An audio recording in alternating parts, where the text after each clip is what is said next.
Գրասենյակ ունենալը դեռ չի նշանակում, որ վարկային կազմակերպությունը վստահելի է։ Քաղաքացիների ահազանգերի հետքերով իրավապահները Երևանում գործող գրասենյակներ են հայտնաբերել, որտեղից մարդկանց շահավետ պայմաններով կեղծ վարկեր են առաջարկվել։ Վարկերի մասին հայտարարությունները սկզբում տարածվել են Facebook-ով։ Հավաքելով վարկ վերցնել ցանկացող մարդկանց տվյալները, զանգահարել են հետաքրքրվել վարկունակությամբ, հրավիրել գրասենյակներ։ Երևանում տարբեր ժամանակներում այդպիսի ավելի քան 30 գրասենյակ է գործել։ Մեկ շաբաթից ավելի նույն տեղում չեն մնացել։ Դրանք գտնվել են օրինակ բնակելի շենքերում, անհատական սեփական տների բակերում կամ սենյակներում։ Սկզբից ներկայացվել է քաղաքացիներին էժան վարկերի պայմաններ, ամսական ցածր մուծումներ մեծ գումարների հետ կապված,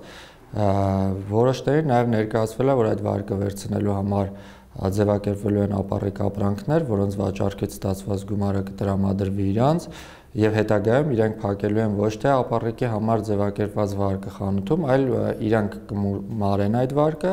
եւ քաղաքացին վճարումները կատարելու այդ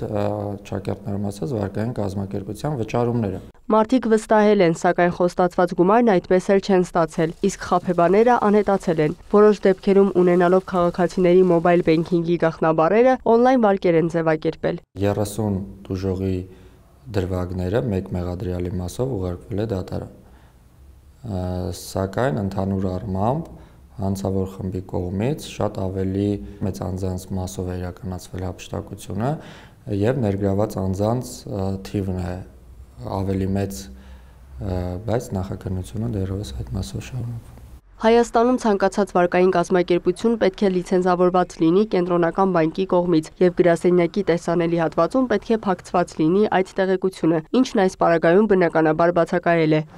Ըստ մեդիափորձագետի պետությունը պետք է գործողություններ իրականացնի նման կազմակերպություններին վերահսկելու համար։ Մարդը գուցե չկարողանա հասկանալ, որ իրեն խաբում են։ Հիշեցնում է նաև դեպքեր, երբ մարդկանց ընդունել են աշխատանքի առանց տեղեկացնելու, որ ընդունող կազմակերպությունը զբաղվում է խաբեություններով։ Գտնում են մարդկանց, որոնք Հայաստանում են բնակվում,